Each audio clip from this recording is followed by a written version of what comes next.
Yes, my friends, welcome back. Right now, I'm feeling a bit mad. Guess you could say I'm feeling a bit Madueke. Anyway, let's discuss the breaking news today.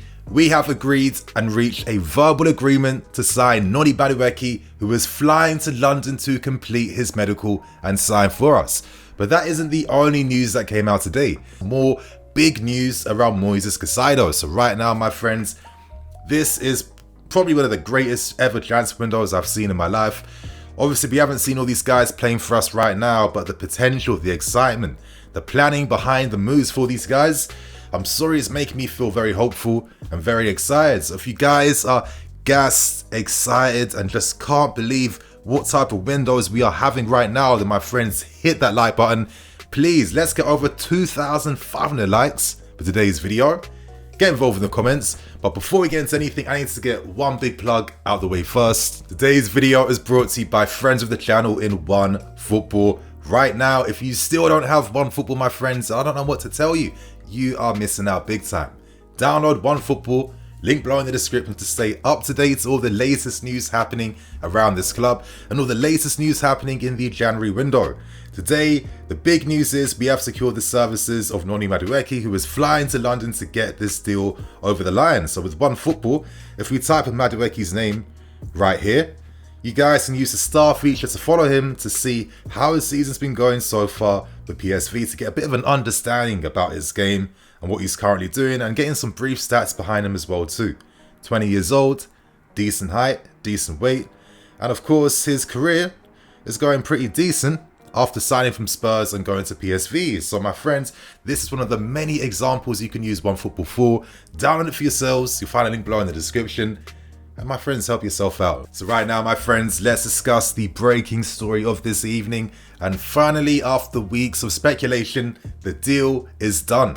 Today, we reached a verbal agreement with PSV.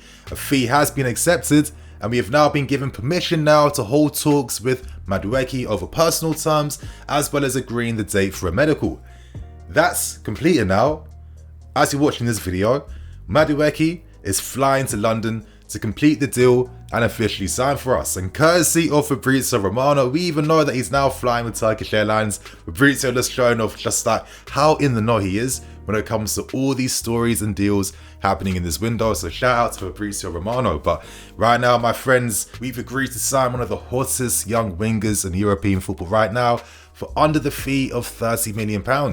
We are not paying over the odds to sign these players. It's incredible negotiating skills. And I think it's like an icing on the cake that you're offering these players long-term contracts and deals, which just balances out the cost of these moves even more in the accounting books. So this is just like spectacular teamwork and efforts from everyone at Chelsea right now. And I guess I give my thoughts and opinions on the imminent signing of Noni Madueke. We start off with things, and I guess the reality simply is now that a lot of players will be leaving. Hakim Ziyech most likely will be going. I would not be surprised if he goes back to Holland.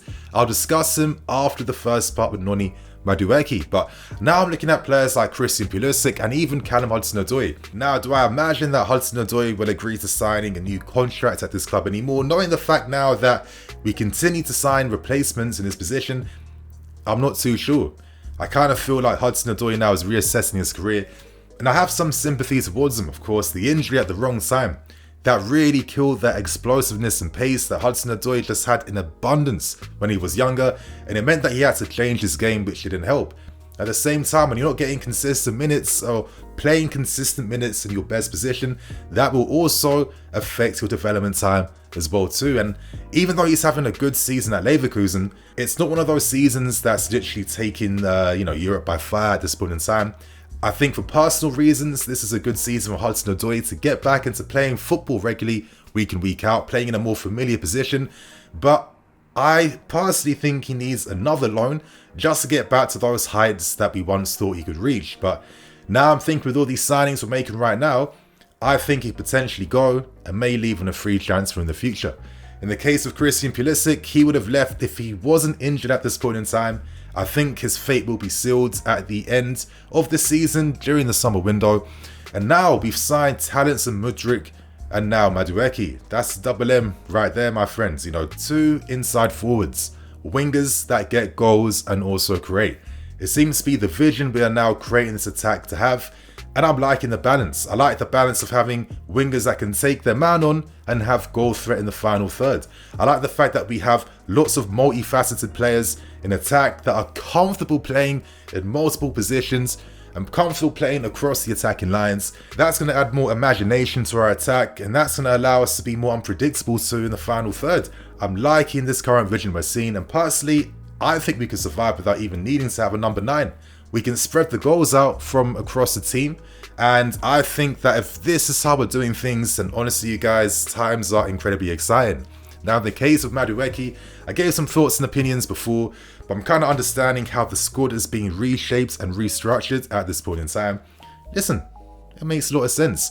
If you've just bought a football club, it makes sense for you to complete the rebuilds as soon as possible and not take 2, 3, 4 years to get that done, because that will cost you more money in the long run, more issues will come up, and you're making the manager's life even harder because it's taking him even longer to get the right squad he needs to really get his football firing. And if he wants success in the modern game right now, you need to give your manager a squad that he is very happy with. And let's not forget, my friends, when Mourinho first took over, that is exactly the foundations he built for himself. And look at the success we had from that. So I'm loving the strategy and the ambition the board are showing. So right now, Noni Madueke, we've signed one of the most direct young wingers in European football at this point in time. Madueke is the definition of directness. There's purposefulness behind how he plays. That willingness to take his man on, that willingness to make the runs in behind as well too, that willingness to shift the ball to a stronger foot and quickly take shots to the near post and the far post. Now, as I mentioned before, he's not one of those like nimble style wingers. He has a lot of strength, there's a lot of power behind how he plays with. He's comfortable holding that ball up, you know, shielding the ball off opposition players, and you know, that gives you more like useful methods to play off from. You know, if you're holding the ball off from a defender, you can find a run that's being made in behind and slot your teammate in. And Madueke isn't looking to hold the ball for longer than he has to. He likes to play fast. He plays the game at tempo. Once he has momentum on the ball, he's very hard to take off.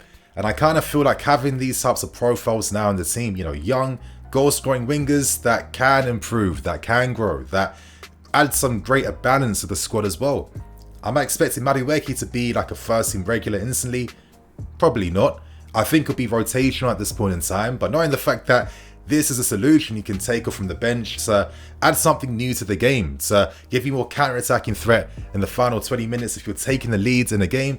I feel like these are the type of unique possibilities that open up now once you sign the right type of attacking profiles. And listen, Madueke, Paul Winston-Lee, Christopher Vivell, Graham Potter himself, these guys wanted to sign him at their previous clubs they're at in Brighton and RB Leipzig, so they are very familiar with this game. And you'd imagine that Madueke felt very confident about signing for us, knowing the fact that, you know, so many people wanted him and really admire him. So this is great business. I think the fee for a talent like this is absolutely ridiculous. He's a guy that already gets double digits for goals and assists, and that shows you his effectiveness even though he is only 20 years old. I feel like if it wasn't for injuries that have affected the player over the past few seasons, he'd be revered a lot more, because what he's doing at a young age is really incredible, and I think this is great business, my friends. So if you guys are gassed that we've signed Noni Madueke and the deal is imminent, please hit that like button. Let's go for over 2,500 likes. So right now, we move on to the next story. Now it's being confirmed that we presented a 65 million offer to Brighton to try and sign Caicedo.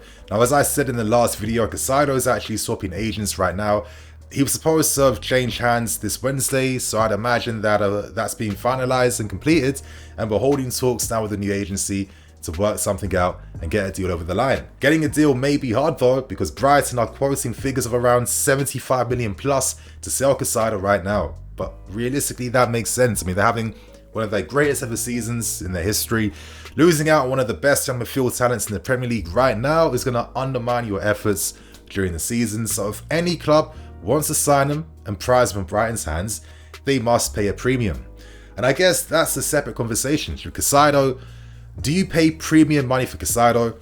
I understand what he can bring to our midfield and the importance, but at the same time, there's many similar profiles for less, like your Kones from Borussia Mönchengladbach. You're looking at guys like Zubimendi. I know a lot of you guys love him playing in La Liga as well too. And you'd imagine that when the summer window opens up, there'll be even more midfield options available in the market. And, you know, is it worth paying that figure for Caicedo? Potentially. I mean, you have all the biggest clubs in the country looking at him. Liverpool are massive fans. He could really help re-energise the midfield. Newcastle are potentially thinking to make a big bid to have him playing alongside Bruno Guimaraes, plus many other clubs as well too. So there could be a reality that once it gets to the summer periods, Caicedo's valuation could be even higher. So maybe this could force the club to now have to make a move. There's still talks though that Caicedo and the right back could still be new incomings coming in. Now we know that Pedro Porro is being strongly linked with us at this point in time, and we do know for a while now that getting a midfield player is one of the key things for this window. Now I'm still crossing my fingers and I'm praying to the Lord in the sky above. Please imbuing us with Enzo Fernandez at Chelsea Football Club. Restore the faith and luck to this club again, my Lord, please, because I feel like if Enzo is in this team, my friends, this takes everything we're doing to the next level. Maybe I'll do a separate video just detailing and discussing what Enzo Fernandez can do, but if I want to be the best club in the world, I need to get the guy that could be one of the best midfield players in the world, and for me, that is Enzo Fernandez. But regardless, Moises Caicedo, his rep is growing even more, and rightly so. I mean, the way him and McAllister have just become one of the top midfield duos in the Premier League, there's a reason why they're able to be this high in the table. And as I've been saying for a while, our midfield has progressed and gone down another level. We're at a point right now where Brighton's pivot would get into our team and they're better than Kovacic and Jorginho. When things like that are happening, my friends, then you know you're not in a good situation. Now, before I end things, there was this interesting tweet that came from an account called Football Insider. I think they have a bit of a rep in terms of getting journalists to write stories, bring scoops, etc, etc.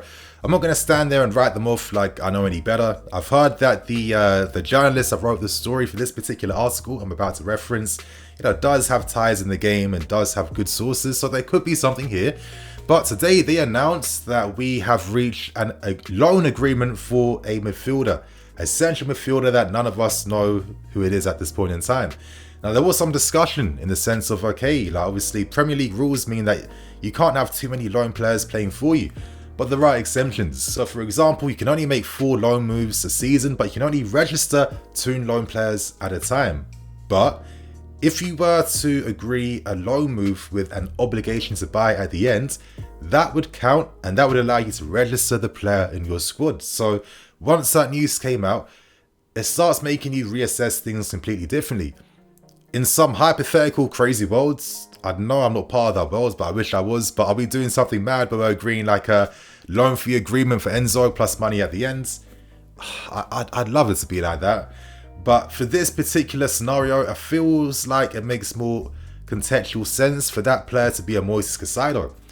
If we were to offer Brighton a big loan fee up front, with certain guarantees, an obligation to complete the move at the end, well, I guess that would allow us to circumvent FFP. We could put the transfer value for Caicedo for the next financial year, allowing us to have more flexibility, and I guess that could safeguard us in case of anything happening at the end of the season, like God forbid we didn't secure Champions League football. But I'm even starting to feel like with all the investments being made right now, there's no way we're signing all these guys without any hopes to try and climb up the table and get a top 4 spot. I'll do a separate video detailing those matters, my friends, but right now that is all the stories coming out today. It feels like being a kid again, just like I remember when I was a kid and Roman Abramovich first came and bought this football club. I was in Ghana with my fam, a long holiday trip there. My dad was back home and he was just breaking down the news like you would not understand what's just happened. A billionaire's bought the football club. We were signing Crespo, we're signing Joe Cole. I couldn't even comprehend it, and it feels like those same feelings, that same sentimentality is coming back in, man, and we may never see a window like this for decades, but honestly, I'm savoring every moment right now. It's incredibly exciting times. If you guys are feeling the buzz and energy around the club right now, get involved in the comments, tell us what you're excited for, and let's keep this community going. So on that note, I'm Noni FC, this is BlueLionsTV. I'll catch you guys later with some more videos. Cool.